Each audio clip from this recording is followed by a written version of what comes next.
اخترات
So there was a comment on there already, so I've just responded to it. All right, so thank you everybody for being with us today. It's an honor to have such an accomplished, stellar panel of speakers. You notice that I like this word. Oops, I didn't start recording. I'll start recording now. Record on this computer. Recording in progress. Okay, thank you everybody for being with us today. I really appreciate that you take the time out of your family time on Saturday and other commitments, especially when we're going through all the COVID restrictions and we have so many pressing concerns around us. But this is a very important topic, a topic that touches not only on Muslims but also on people who are not Muslim. Islamophobia creates all sorts of victims. The person who perpetrates Islamophobia is a victim. They're a victim of their own ignorance or their own arrogance, or a victim of whatever might be going through their mind at the time, to be othering people and victimizing people, that they've become victims first. So in addressing Islamophobia, we're aiming to save not only the people who are harassed and mistreated, but also to stop the perpetrator from committing an act of Islamophobia, because it's a stain on their conscience. I recall back in 2005 in December when we had the horrific Cronulla riots. The police were shocked to see that people without a criminal record had been involved in the riots and that they had attacked innocent people who remotely appeared to be Middle Eastern. If you were in that region, you weren't of white complexion, you became a potential attack victim. So the police were shocked that so many people who've never had a criminal record had been turned into criminals on that day. And this is the same concept, that once a person goes down the track of othering people and victimizing people and shifting blame on other people, whether it's on Muslims or whether it's on other minorities, the perpetrator is a victim of their own motives, and we need to make sure that we help them as much as we help the other victims. Without much more for me to say on this topic, I'd like to welcome the President of AFIC, Dr. Ratib Junaid, to start with his official welcome, and also to give us his thoughts on this very important topic. Dr. Ratib Junaid, if you would kindly commence your presentation. Thank you.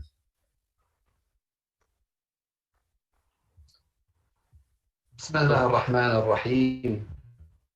Assalamu alaikum wa rahmatullahi wa barakatuh. All thanks are due to Allah subhanahu wa ta'ala, the Lord of the worlds, and peace. I would firstly like to acknowledge the traditional owners of the land that we are meeting on and pay my respects to their elders, past, present, and emerging. The most eminent Imam Abdul Quddus Al-Azhari, National Grand Mufti of Australia, the Honorable Datuk Seri Anwar Ibrahim, Leader of the Opposition in Malaysia, Dr. Ana Ali MP, members of Kawan, Professor Muhammad Najib Ishan Jan, Professor of Law, International Islamic University of Malaysia, Professor Samina Yasmin, Director, Social Science Center for Muslim States and Societies. Ladies and gentlemen, brothers and sisters, good evening, one and all. Thank you for joining us for this important event this evening. When I hear the term Islamophobia, I wonder and worry at the same time. I grew up appreciating the beauty of Islam and sharing this beauty. I am accustomed to making good connections and long-lasting friendships. The term Islamophobia makes me realize that there are so many people out there who got Islam wrong. Sadly, some of these people are Muslim.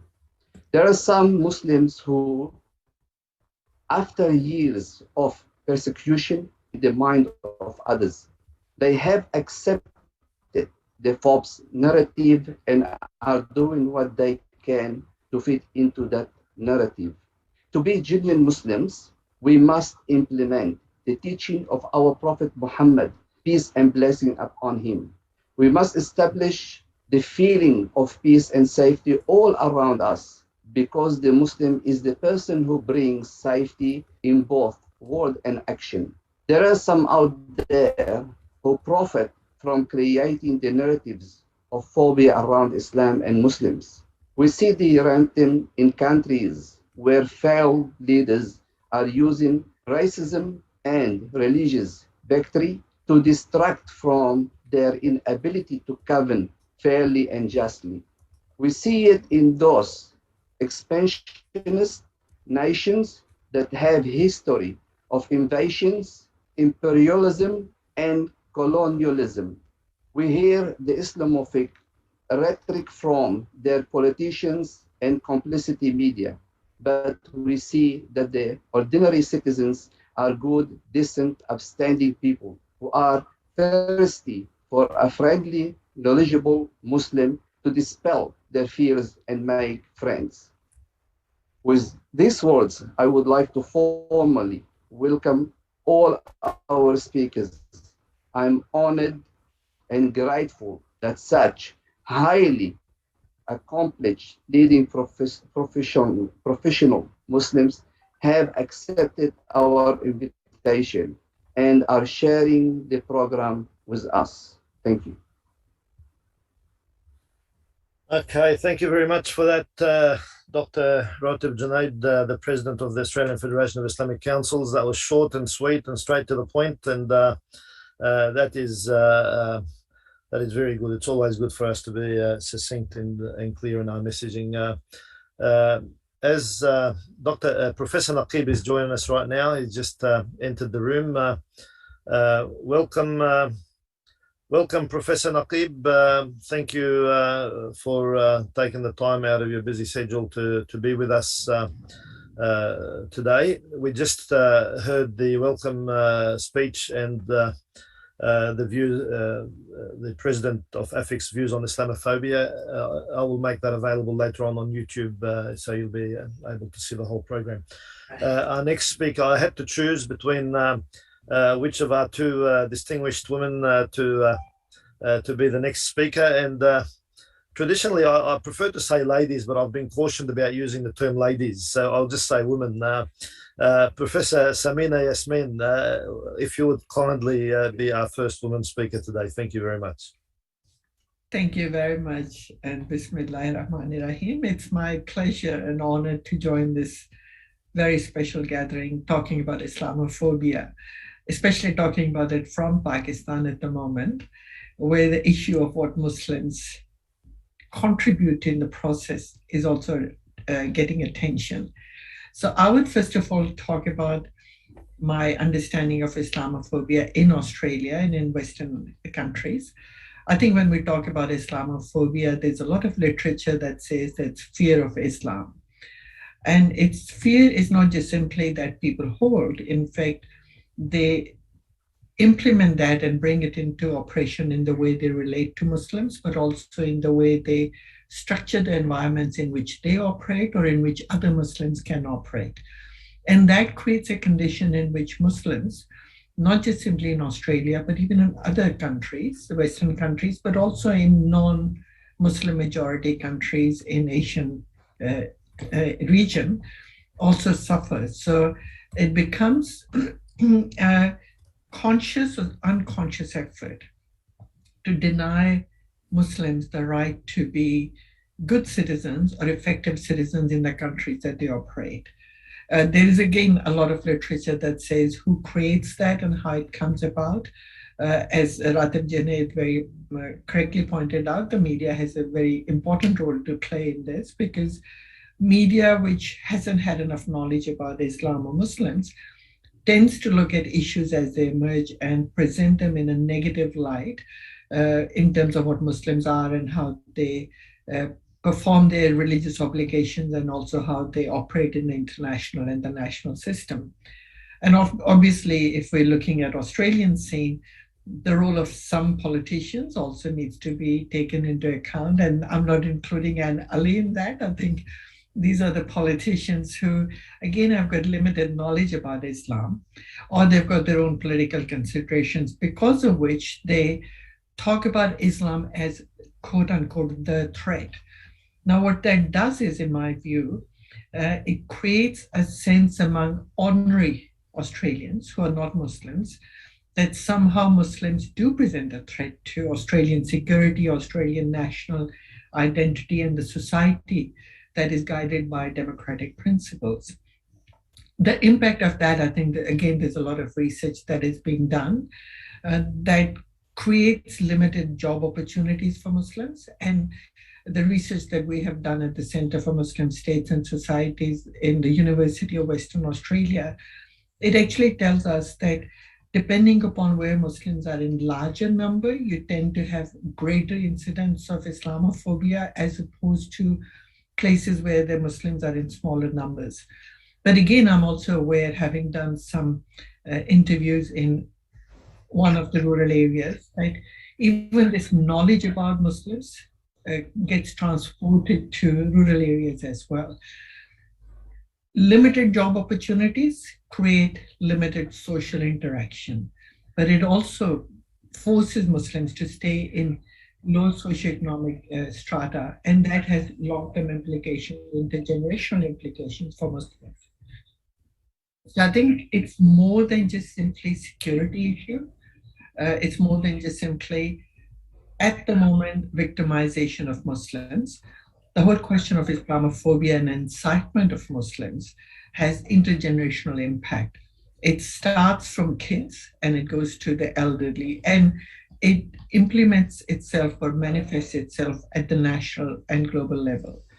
So I guess what I would say is, first of all, we need to understand that the way incitement has happened over the last 20 years, more so than before, has created a social narrative in Australia and in other Western countries that have looked at Muslims as the threat.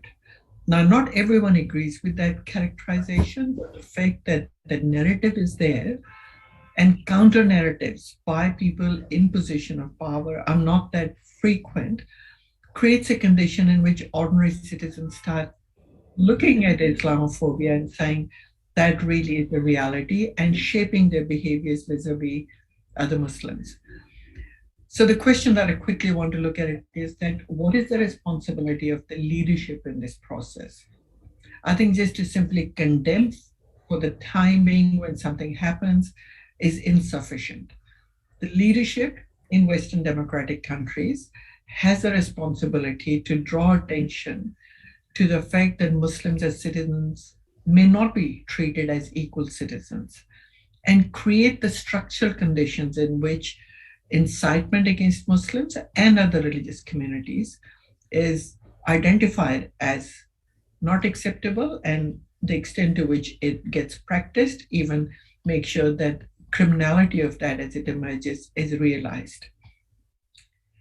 Now, having said that, and really drawing attention to the fact that the narratives within the societies need very strong activism on part of the government and the leadership, if I could be slightly adventurous and extend beyond the limit of just the Western liberal societies, I would like to point out that Islamophobia, while it is very real, it's got very serious implications for Muslims, even those who are not in the low socioeconomic groups in different Western countries. The reality is that Islamophobia is not just simply a result of what non-Muslims do to Muslims. And there is an issue of responsibility, of Muslim responsibility. And in that case, the Muslim leaders in Western liberal societies, but also in Muslim majority societies, have got a huge responsibility to make sure that they create conditions in their own countries where Muslims become ambassadors of what does it mean to be a good Muslim. So that the world, as it goes through creation of this narrative of Muslims being the problem, can easily be guided to see examples of good Muslim identities, good Muslim beings. Now, I'm not even implying for once that we don't have a lot of Muslims like that. I think the speakers who are on this panel are all examples of that, excluding me. But what I do want to point out is that there are a lot of Muslims in today's world have been guided by the need to justify Islam, even when the acts that they commit in the name of Islam are not legal. And in that sense, I guess, given that I'm speaking from Pakistan, Islamabad at the moment, I do want to draw attention to what's just happened yesterday. And I'm not sure if our other audience or the speakers are aware of that, but a Sri Lankan manager who was working in a city in Sialkot, he was accused of blasphemy and horrifically killed, and then his body burned. Now, there's a lot of reaction to that within Pakistan at the governmental level, but I think the responsibility of governments to attend to issues like this, which is not just limited to Pakistan, we see them in other countries as well, with the rights of other religious communities being undermined. I think it is the responsibility of Muslim majority leadership as well to make sure that they provide an alternative narrative of what does it mean to be a quote-unquote good Muslim. It is their responsibility to contain forces of extremism within the Muslim majority as well. It's only when they start taking that responsibility that Muslim minorities, that also includes me in Australia, have a possibility of drawing attention of those who are coming up with anti-Muslim rhetoric to say, look, the governments in Muslim majority countries are doing their best. Now, it doesn't necessarily take care of all the problems, but it does, I think, provide a platform on which international leadership and international academic community and other non-governmental groups can get together and work together to find ways of building understanding. And I think in that process, the willingness of others to feed into the incitement would also be curtailed. So where do I want to stop my contribution? Is basically that when we just focus on Muslims and people who are inciting others against Islam and contributing to the phenomena of Islamophobia, we need to be aware of its implications for people who suffer from that Islamophobia. And I do take the point that Kaser had talked about, that even those who commit Islamophobic acts are also the victims. But I just want to limit my understanding or my discussion to the Muslims who face that. So I think it's a responsibility of the leadership and opinion makers in Western liberal societies to acknowledge that, talk about that, and counter that. But it's equally a responsibility of Muslim leadership in Western liberal societies, but also in Muslim majority states, to create narratives that create real picture of what Islam is all about, the beautiful religion that we all have grown up with, and provide that understanding so that Islamophobic acts and their implication are dealt with at international level. With that, I think I'll finish my sort of brief contribution. I hope I've kept myself to the time you allocated me, Kaser. You've done very well, Professor. That was Professor Samina Yasmin, Director of Social Science at the Center for Muslim States and Societies. Professor Samina, we have a question for you, and I hope everyone doesn't mind that I give you the question at the conclusion of your presentation. The fact that you're presently in Islamabad makes this question all the more relevant. You know that over the last 30 years, the nature of Islamophobia in Australian society had changed. What I've personally witnessed, and I believe this was the experience of many other people, is that generally it starts with a dog whistle, where a political leader tells the media through some sort of a statement that this particular community or this particular issue is fair game, that you can just go all out on this issue. They start off by criticizing a community. It can be the African community, as we've seen in Melbourne for many years. It can be the Middle Eastern community, as we've seen in Sydney from the mid-90s until for about at least 10 years. and it can be Islam, as we've seen from the September 11 onward. What we've noticed at the same time that this dog whistling takes place is that there are some forms of transgression against Muslims in another part of the world. We've seen, for example, a particular nation, I won't name it right now, attacking Lebanon or attacking the Palestinian people. We've seen a particular nation creating a coalition to invade Iraq and Afghanistan. What we've seen is perhaps now the ugliest contemporary forms of Islamophobia we've seen in 4 different countries at different levels. We've seen in the Central African Republic recently. We've seen in East Turkestan. We've seen in Myanmar with the treatment of the Rohingya people, and we're seeing in India the treatment of Muslims in the Assam province, and also the treatment of Muslims in Kashmir. Now, no population would accept that unless they've been groomed to accept it, and that the political leaders who start with the dog whistling have made the tensions so great that people start to accept action from the government against what they perceive to be a threat. And being in Pakistan at the moment, and I do note the tragic situation that you mentioned, that should not happen.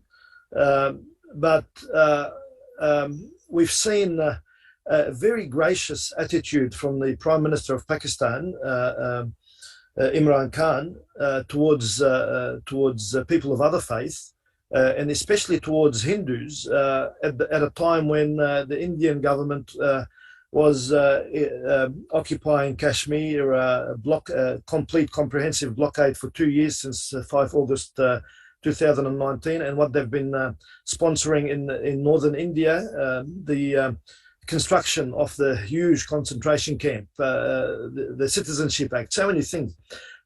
We've seen a very gracious leader in Imran Khan, and we're seeing exactly the opposite in India. I don't know whether you feel comfortable commenting on that, but I know that a lot of people would love to hear your views on that. Well, I consciously avoided talking about India because I think people assume, because I'm of Pakistani background, that I would look at what's happening in India from the Pakistani lens. But let me put it in terms of an Australian academic who is at the moment in Pakistan, and see what's happening in India, but even in other countries, is that definitely since 9/11, it's become a fair game to justify targeting Muslims on security grounds. So the language, and that's really what I focus on, the narratives that we develop in communities locally and globally create the condition in which violating people's rights becomes acceptable. And I think after 9/11, because Indian government had already been talking about Pakistan promoting terrorism, their capacity or the ability to focus on Muslims increased. But then ordinary Indian non-Muslims were also exposed to the same propaganda that we see in Western countries about what Islam is all about, and it's negative, it's aggressive, it's violent. So connection between these different narratives at the global level and within India and in the region have really magnified since the current BJP government has come to power. And I'll go back to the same thing that I was talking in my brief presentation.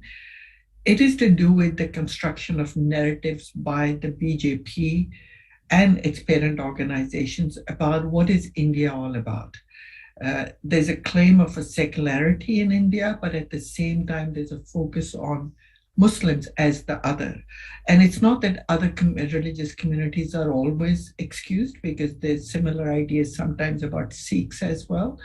But since we're talking about Islamophobia, it's become again more acceptable for the Indian government to not question violation of rights of Indian Muslims, even though it claims to be a secular democratic society. And I would take your point about what's happening in Kashmir. So that kind of conditions that Indian government has created is definitely a violation. And if I could say it as an Australian academic, I find sometimes very difficult to understand that when we talk about alliance with countries that stand for the rule of law, and we include India in it while looking at Australian foreign policy, how can we shut our eyes to the fact that Indian government is, even if unwillingly, but I would question that, is prepared to countenance violation of Muslim Indians' rights in India. I think that's an issue that Australian government needs to address, but it's also an issue that OIC needs to address, because it's the same process that also applies to other countries, including Israel, even though you didn't mention it, but I think I have a right as an academic to do that. We need to raise our voices through OIC at the United Nations and even in other fora to say that targeting Muslims for the sake of political, regional, or global interests is not acceptable. Unless we are willing to do that, and unless we are not bound by our own state interests, I think these conditions will continue. But again, I'll go back to what I had said. That is part of the story. That's part of the strategy Muslims need. The other part of the strategy is that we need to build a narrative within the Muslim community. We need to create conditions of stability within the Muslim community that enables global Muslim communities around the world to say what's happening is unacceptable. Because we have a problem in the Muslim space as well, even when those of us who stand up against these acts say anything, it's seen as we are being the Muslim apologists wherever we are. And I think it's also important that we build alliances with groups in all these countries that may not be Muslim, but they do question violation of human rights of Muslim citizens and other citizens. And again, in case of India, I wouldn't want anyone to think that the whole picture is just black. There are lots of non-Muslim Indians who have been very active in questioning Islamophobia, developments in Kashmir, but also how Muslims are being targeted in a number of areas. I hope that's sufficient as an answer. That's good. Thank you very much for that, Professor Samina Yasmin. I like to be dynamic and keep people guessing from time to time. So as I'm keeping people guessing, I'd like to invite Professor Muhammad Naqib Aishan Jan from the International Islamic University of Malaysia to make the next presentation. Professor, thank you very much for being with us, and we look forward to hearing your presentation. Thank you so much, Dr. Kaisar, for inviting me. Bismillahirrahmanirrahim. Respected organizers, the honorable panelists, distinguished viewers, Assalamu alaikum wa rahmatullahi wa barakatuh, and a very good evening to you all. Thank you for having me in this timely program. Having such a program certainly helped to raise awareness about Islamophobia, its causes, effects, and how to combat or curb it. Islamophobia is a subversive, extremist, and irrational ideology based on unfounded fear and hatred of Islam, Muslims, and anything associated with Islam and Muslims. According to International Human Rights Committee, Islamophobia infringes upon freedom of religion, perpetuating discrimination, hostility, and violence towards Muslims. Some scholars describe Islamophobia as a crime against humanity. It erroneously sees Islam and Muslims through the lens of terrorism. This is not right. This is not fair. Islam, which we understand, considers human life sacred, regardless of race or religion, prohibits terrorism, promotes peaceful coexistence, and all 1.8 billion or more Muslims, with the exception of a few rogue individuals or group, are peace-loving people. Unfortunately, the negative attitude towards Islam and Muslims, which emanates from Islamophobia, incited by some self-centered politicians in the West and by some media, has created problems for Muslims around the world and exposed them to hostility, violence, discrimination, and abuse of rights, which affects their Muslims' self-esteem and self-confidence. This is indeed a very serious global issue that cannot be ignored. It poses challenges to all of us. Its causes have to be identified and must be fought peacefully to contain it. The causes of Islamophobia are numerous, and the most important among them are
non-Muslims. Remember, Islamophobia is fed by ignorance. Sound knowledge is the best antidote. So let the non-Muslims learn about Islam and Muslim way of life, which is beautiful way of life, as Prof. Samina mentioned earlier. Interact with non-Muslims. Let them know there is nothing to fear Islam or the Muslims. Knowledge of Islam and Muslims enable the non-Muslims to counter falsehood and misrepresentation of Islam. Conduct interfaith dialogue to share commonalities or differences and understand differences. Hold conferences and webinars such as this on the issue of Islamophobia, finding ways to combat it. Islamophobia is as bad as anti-Semitism, but the latter is criminalized, while the former, I doubt if it is criminalized. It should be criminalized. Could be through legislation at the national level or through at the international level by the United Nations. In short, Islamophobia is ugly, subversive, extremist, an irrational ideology that must be fought peacefully through dialogue and through legal means. As much as we fight Islamophobia, I agree fully with Prof. Samina. We must do the same with our extremist groups to clean up our yards, because they are one of the reasons for the rise of Islamophobia in the non-Muslim countries where the Muslims are the minorities. Together, we must say no to prejudice and create a world based on mutual respect and understanding, in which human dignity is respected and no one is subjected to hate, discrimination, or violence in their country of residence or elsewhere around the world. With that, thank you. I hope I have done my share of contribution. Thank you very much, Professor Naqib, Professor of Law at the International Islamic University of Malaysia. I just want to pick up on a few points from what you from your speech, and maybe ask you a question around them. I know generally my questions tend to be long and have different facets, but seeing that you're a professor and academic, I'm sure you've managed some even more complex questions. You've mentioned knowledge as the first antidote. We absolutely agree with you. We must share knowledge. We must share correct knowledge about our religion with people, because this is a human trait of where there are so many situations where a person fears the unknown. There are situations where they want to explore the unknown and learn, but there are many situations where they fear the unknown. And when they have a climate of Islamophobia, that fear becomes even greater.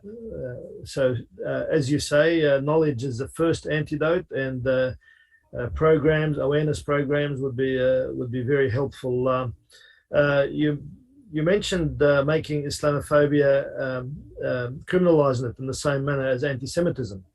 I just want to let you and those amongst our audience who don't know what's been happening in the state of New South Wales and Australia recently, a bill to introduce protection to Muslims on religious grounds, or actually not just to Muslims, a bill to stop discrimination on the basis of religion has just been defeated in the New South Wales Parliament, meaning that it's legal to discriminate on the ground of religion in certain aspects. We understand that there are certain jobs where discrimination is fair and reasonable. For example, if you're running a church, you want to make sure that your priest is of the same denomination. If you're running a mosque, you want to make sure that your imam is properly qualified. You can't get somebody from a different faith or a different belief to be in those jobs. But jobs that are not based on religion, we need to make sure that people are protected. So this is a big struggle for us in Australia. Some of the eastern states do have some protection against religious vilification, but state of New South Wales, we are still struggling to get those protection. And interestingly, the most number of Muslims in Australia are in the state of New South Wales. So far, this is not questions, this is comments. But the question that comes up is, you mentioned the clash of civilization. Of course, this particular theory was made very popular by Samuel Huntington, but it was around from before, and people like Bernard Lewis is probably one of the chief sponsors, planting the seeds of Islamophobia, of clash of civilization. And he had many students around the world, and countering the rhetoric, the divisive rhetoric of Bernard Lewis and company. You had the late Edward Said, who passed away recently. We don't have an Edward Said with us today, or somebody of his caliber anymore. But Professor, I just want to take that idea of clash of civilization further. That term has been used in the 80s in relation to the Ayodhya, the destruction of the Ayodhya mosque. It's been used more recently against Muslims. And of course, another proponent is Francis Fukuyama, if I'm pronouncing his name right. What do we do to counter this idea of a clash of civilization, bearing in mind that the concept came from senior academics? So what do you do? What do we do? What's your suggestion? How do we fight in that particular arena? Very good question. But before I attempt that question to answer, let me to say about the absence of laws in Australia to counter Islamophobia. It is very sad to hear. I think the Muslims in Australia and other parts of the world should advocate for adoption of the laws criminalizing Islamophobia in their respective jurisdiction. I think the states should be convinced to do that. But about cultural clash of civilization, I think whoever made it, as you correctly pointed out, Samuel in 1992 come out with this hypothesis, but this is a hypothesis. It can be rejected. It can be said it is not real, it's not true, better not to focus on the differences and on that basis to hate each other, but rather to unite and to try to respect each other's culture, not to disrespect each other's culture or religious belief. I think that can be done through education, either mainstream education through normal schools or universities, and also through conferences, webinars such as this, that can easily be countered, because I'm sure public opinion are aware of the differences of civilization that exist in the world. We have Islamic civilization, we have Western civilization, Christian civilization, Hindu civilization. But we can, I think, live together if we respect each other's civilization. I think that won't be a difficult thing to do, but we need to convince the world, right? So I hope my answer is short, but I hope to the point. That's very good. Thank you very much, Professor. And of course, we have our religious teaching that the diversity that we have in terms of our languages and our ethnicities, right, is a cause for learning, so that we can learn from each other's experiences and appreciate and respect, right, each other. And this is the idea of a meeting of a civilizations rather than a clash of civilizations. Clash of civilization. I fully agree with that. Yeah. Sorry, there's a motorcycle, loud motorcycle in the background driving past.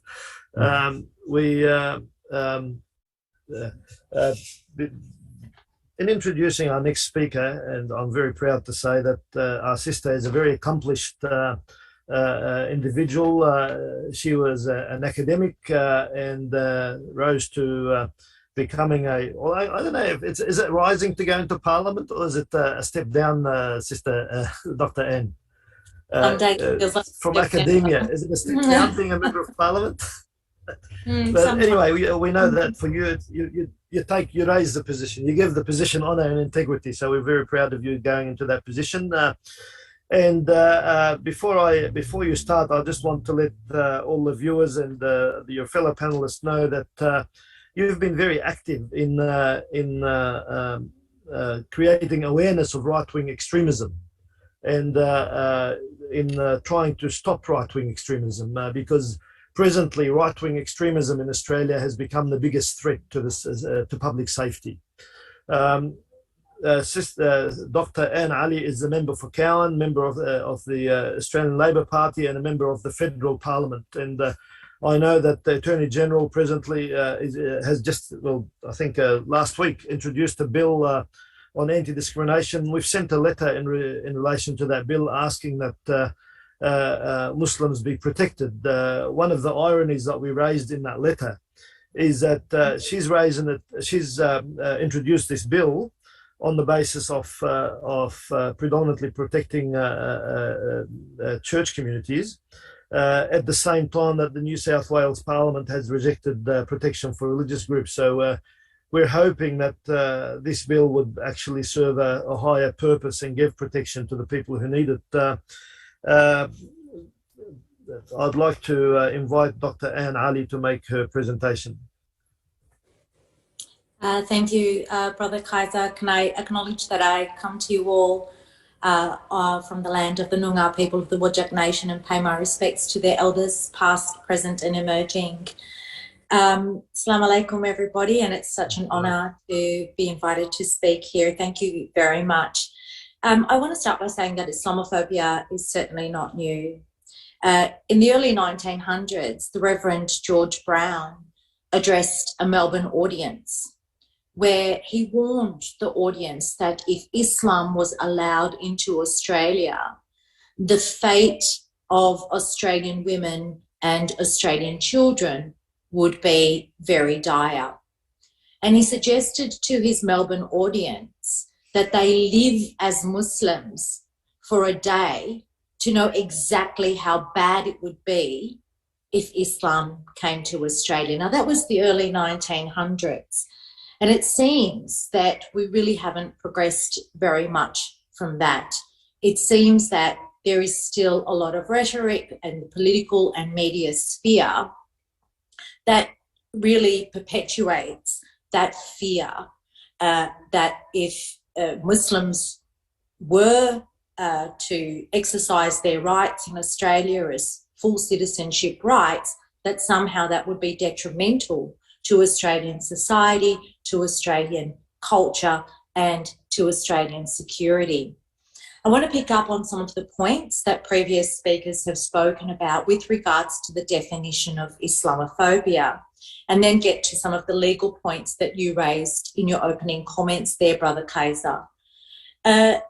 We understand Islamophobia predominantly as being about the actions or behaviours of individuals that target Muslims, towards Muslims. This kind of individual one-on-one behaviour. And we see that manifest in things like vilification of Muslims, physical or violent attacks against Muslims by individuals, particularly after 9/11, targeting Muslim women wearing the hijab, but in other instances as well. In terms of the law here in Australia, we do not have a definition of hate speech. We do not have a definition of Islamophobia that can be adopted in the first place to then sit under laws or to be part of memorandums within legislation to protect Muslims from vilification or hate speech.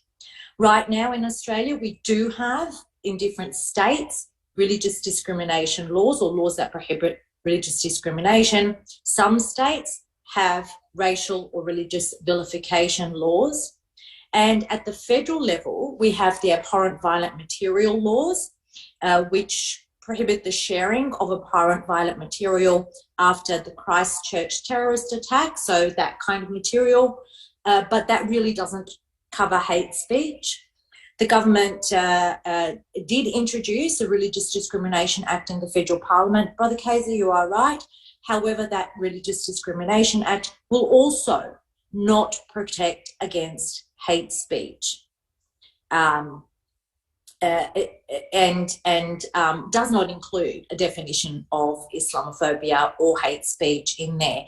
I note that in the UK, for example, they had a discussion paper or a white paper on the definition of hate speech, and there have been suggestions around adopting a definition of hate speech in Australia, under which sits a definition of Islamophobia and a definition of anti-Semitism, for example, as well as other forms of hate speech.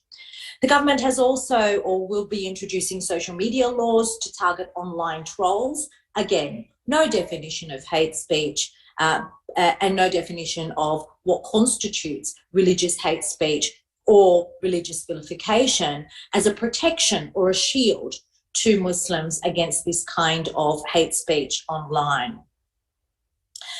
So I wanted to raise those points about the gaps in legislation in Australia that still leave Muslims in Australia open to Islamophobic commentary, Islamophobic actions as well, both online and in public places. So that's one kind of Islamophobia.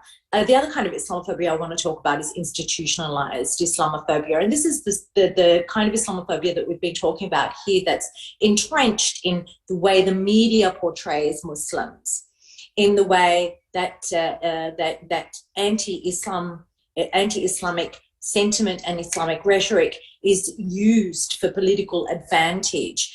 We all remember Children Overboard and John Howard saying, we don't want people like that in Australia. We decide who comes into Australia. In fact, that election, that Howard government victory, is well documented and well understood among many academics to have been a victory that rode a wave of fear and that utilised language that conflated Islam and terrorism and asylum seekers, those who throw their children overboard, and use that for political advantage. So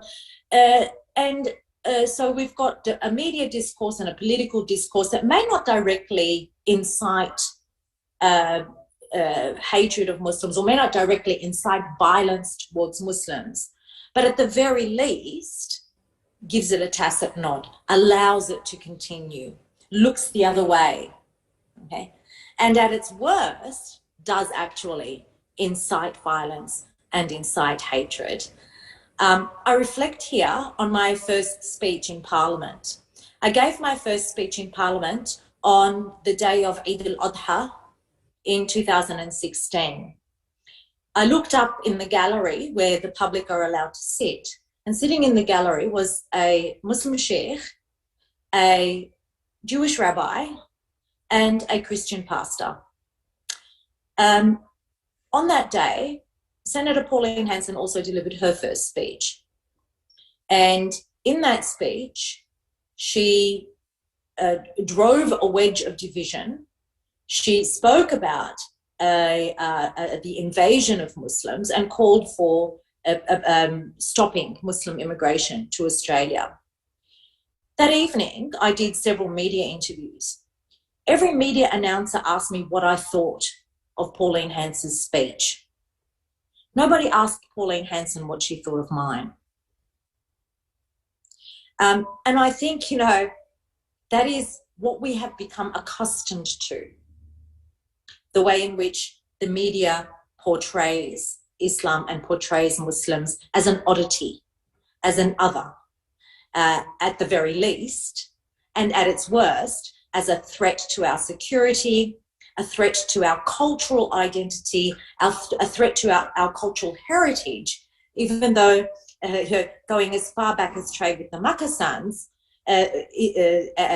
Islam has been a part of Australian history and played a very important part of Australia's history. We had with the Afghan traders, the Afghan cameleers, traders from India and Pakistan as well. When we look at also the impact of institutionalized Islamophobia, I also really want to raise what we're seeing at the moment in China with the Uyghur population.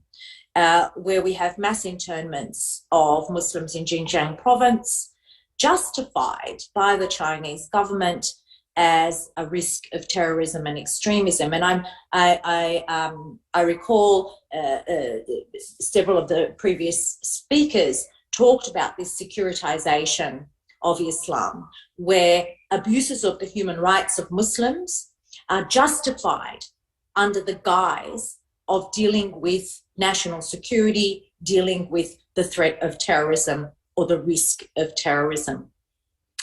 How do we tackle all of this?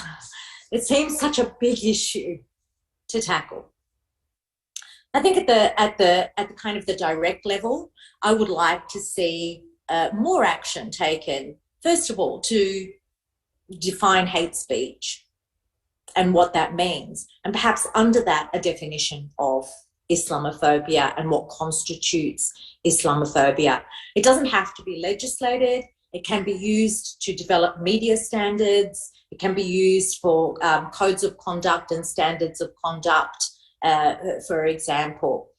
So we don't have to go to the point of legislating a definition of Islamophobia, but a definition of Islamophobia that sits under a broader definition of hate speech, I think would go a long way to helping us develop legislation and policies that can tackle this scourge of hate speech, whether it be Islamophobia, anti-Semitism, any other form of hate speech. I think that's a start. I think the religious discrimination bill, it has gone to a committee for examination. And I think, it was originally a religious freedom bill, which is very interesting because it's much easier to support religious freedom. But I think that there are deficits in the bill that will not address the fact that if I walk out in the street and somebody abuses me for being Muslim, I have absolutely no recourse. I cannot go to the Human Rights and Equal Opportunity Commission because the federal legislation covers racial vilification and racial discrimination, not religious. And so I think there needs to be an examination of where these gaps exist in existing legislation that can provide that shield and that protection to Muslims, and particularly give them a sense of I guess, a justice that, it's not okay to rip off a woman's hijab. It's not okay to spit at somebody because of their faith. These things are not okay.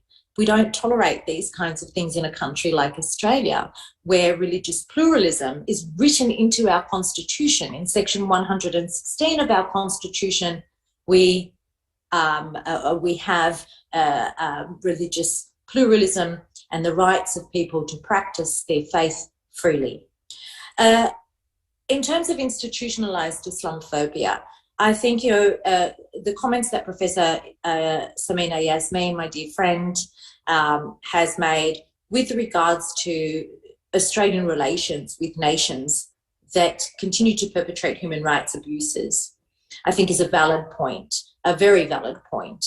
And I think that if Australia is truly a nation that wants to be a good global citizen and a good citizen in the region, we need to be able to call out human rights abuses wherever they exist, without the fear of or without the threat of ceasing trade or trade negotiations. And really that depends on us building the kind of diplomatic relationships with different countries that allows us to call out their human rights abuses without compromising our economic certainty and security.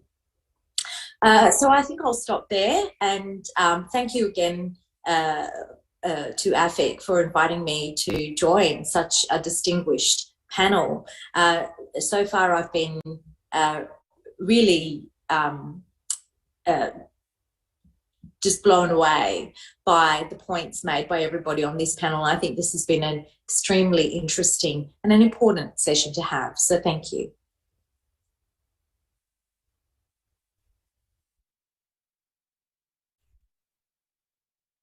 Thank you very much, Thank Dr. you, Ann Dr. Ali. Ann. Thank Guys, you. are you on mute? Yeah, I was on mute. You raised some excellent points. Professor Samina Yasmin would like to make some comment in relation to what you've just presented. Professor Samina? Right. I was just appreciating what Anne had said, because I think it's a very valid point where she ended the discussion, not because she agreed with me, but because I think in terms of Australian foreign policy, we need to be very clear about what we stand for. And it's the same policy that I think other countries also need to adopt when they're looking at what's happening to Muslims across the world.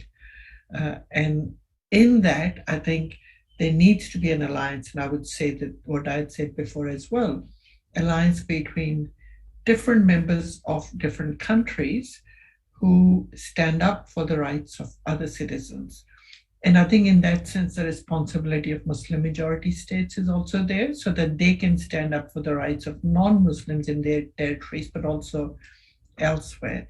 And with this alliance, I think we should be able to at least start moving in a different direction and countering. So I don't know why you wanted me to unmute, but this is what... I saw your hand was up. There was a hand symbol, so I thought you wanted to make a comment. You were on mute. Oh, no, thank you. It's just because I've got cough, so I have to sort of stop myself from coughing. But thank you very much. I had to put mute on when my daughter walked past and was talking. So that's the nature of webinars.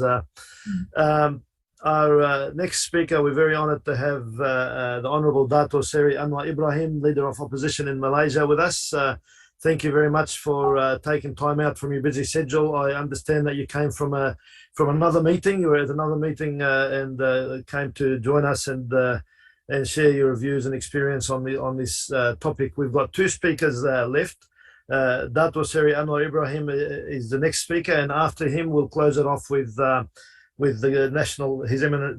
most eminent National Grand Mufti of Australia, Untitled Chapter. So for now, Datuk Seri Anwar Ibrahim, if you would kindly give us your presentation. Thank you.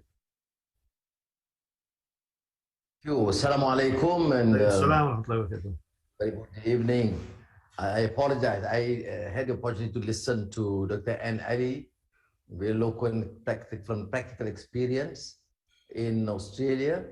And I must commend Afiq, a long relations with Afiq from the late 70s, and now this collaboration with IIIT is commendable. Thank you very much for particularly Dr. Ratib Junaid and the team. I would love to see you and renew acquaintances because politics is crazy. So I think I'm gonna get out and come back to my sanity with Imam al-Quddus and the rest, inshallah. Anyway, it is interesting that all these years of the so-called dialogue between East and West, in my limited role, asked to give lectures all over Australia, particularly in the States and the UK, particularly the years after I was released from prison. I was released too many times. So, but the most popular topic is Islam in the West, whether Islam is compatible with democracy. I mean, there is also this inherent insidious attempt to portray Islam as something alien, not compatible to democracy. And I think the seeds, of course, not necessarily Islamophobia as such, but there is that suspicion or antipathy towards Islam as a deen or religion. And this is not new, of course. Imam Quddus, you can bring from the Crusades, but recently in this brilliant thesis by Edward Said, when he talks about the Orientalist tradition. So it is there, and it is so pervasive in its influence over academics, including for Muslims, that it becomes part of the culture, the understanding. We study anthropology, history, economics. without being too conscious, it is that sort of underpinnings is to undermine either by looking Islam as something and Islamic tradition something alien or outmoded or not progressive. And so, as I heard the earlier speaker was making reference to, for example, the experience of the others. But I must concede that among Muslims themselves, among Muslims, I'm telling you, the sense or feeling of not necessarily, again, I say Islamophobia, but the prejudice against anything Islamic is quite pervasive, because that is the basis of the entire Western education being planted in our system. I mean, I cannot deny that I personally, my family, and the Malaysians benefited immensely from the Western tradition, Western education, Western technology. But then the inherent message of Islam is profoundly missing. And so when we have Huntington's Clash of Civilization and many others, to Fukuyama's End of History, for example, although Fukuyama is of course a colleague when about his size, and he has adjusted a bit his views, but what does he portray? A portrayal of something clearly prejudicial to Islam in interest of Muslims. So I think to portray Islamophobia as an action or sentiment expressed by a few is quite misleading. Of course, the aggressive manner, the violent manner is of course represents the minority. But I would concede that the vast majority, even here in Malaysia, some Muslims, many non-Muslims, have this sort of a prejudice towards Islam because that's what they know and that's what they learn. So the compelling case by, again, Edward Said, in countering this thesis of Huntington is a short article in the Atlantic I read many years ago about the clash of ignorance. A clear ignorance of what Islam stands for, and to an extent, Muslims are also responsible because of their notion of the overgeneralization. All Americans are imperialists and they were all morally decadent, okay? Which is of course very un-Islamic position. Imam Qudus, you would agree with me, for us to cast aspersions and condemn others in that manner. So the clash of ignorance is not only in terms of the understanding of the rest against Islam, but also the failure of Muslim governments and Muslim institutions to inculcate that sort of understanding. You know, in Islamic University, when Abdul Hamid was here, when I was president, other than all these Islamic studies, I said to him, a very important element you must introduce, and better discipline, is understanding the West from the Western perspective. Their values, their culture, the tradition, the history, or in that case, the Indians and the Chinese, which more relevant in our context in this region. And which comes to the spirit, the Quranic spirit of lita'arafu, understanding to appreciate.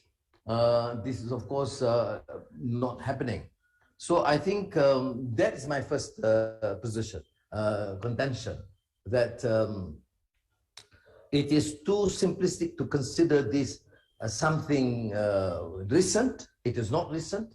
It is embedded in the entire tradition and culture of the Crusades and imperialism and colonialism, which breeds so much. How can you imagine, for example, a statement, Axis of Evil by Bush, or Berlusconi against the Muslims, or recently Macron's statement? This is, to me, very difficult to comprehend, because the level of understanding, sophistication, tradition of knowledge, whether in the French tradition or Italian tradition, after killing millions of Muslims, and you still have that sort of inherent prejudice. I mean, this is, to my mind, not alarming, but it is really inhuman, not in terms of the action of the atrocities, but in terms of the attitude, the values that one uphold. So what do? I think Dr. N. Ali mentioned some specific measures that probably through legislation. Yes, partly. I would say that here in Malaysia, for example, let me frankly admit that whilst we are concerned ourselves about this Islamophobia to an extent, but we also have to take into account that many non-Muslims feel that this aggressive, quote, crude, blinkered view of Islam being introduced have actually helped to fortify the prejudice against us. The condemnation of those without scarf, or the refusal to have the small goatee, and making that as a major issue, and condemning, in a sexist manner, many practices of the non-Muslims.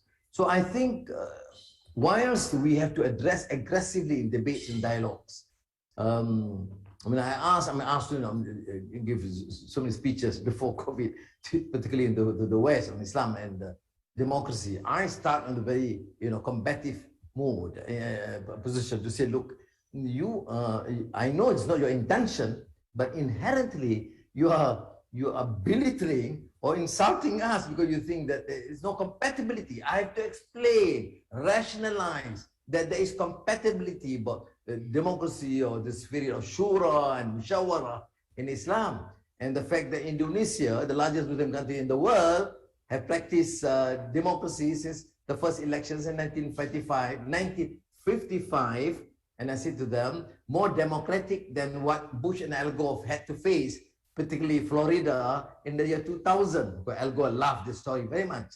But just to suggest the level of prejudice and ignorance. So one is that. The other thing is, of course, the internal dynamics within the Muslim society. That we Muslims have got to be more, in a sense, courageous to challenge this dogmatic and normative mode of thinking among Muslims, which actually would fortify the prejudice and Islamophobic view of Islam. And finally, I'm a politician come limited scholar, so I will not end until the chairman imposed, but I will end by saying that how do you move forward with this continuous insult, partly out of prejudice, partly towards ignorance, particularly with the rise of neo-fascism in Europe and the rightist and Trumpian triumphalism in the United States. I think we will have, of course, to continue this engagement dialogue. I commend AFIC and IIIT in this, but also to challenge Muslim societies and the failure of Muslim leaders and government to provide an example, the Qudwa Hasana, in terms of governance, in terms of polity, in terms of essential of ta'arafu and tolerance and respect towards the others. Many, for example, Muslims tell me, Anwar, why are you talking about tolerating the Hindus and the Christians and the Buddhists in Malaysia? Look how the Buddhists are treating Muslims, Rohingyas in Burma. Look at the Hindutva in India and the plight, the calamities imposed affecting the Muslims in India. I said, if you act in similar way, no way can you consider Islam as the rightful deen. Al-Islamu ya'alu wa la yu'ala ilayhi is completely irrelevant if you behave as corrupt, as oppressive as the rest. So I think I would say that this final issue of the internal dynamics within Muslim society, which I'm very involved in, I'm quite obsessed in this, because I think battling with the West, I've done it for years now, from Oxford to Georgetown University. But then back in Malaysia, I think it is our duty to ensure that we provide the example that others can at least respect and appreciate. Thank you. Thank you very much, Datuk.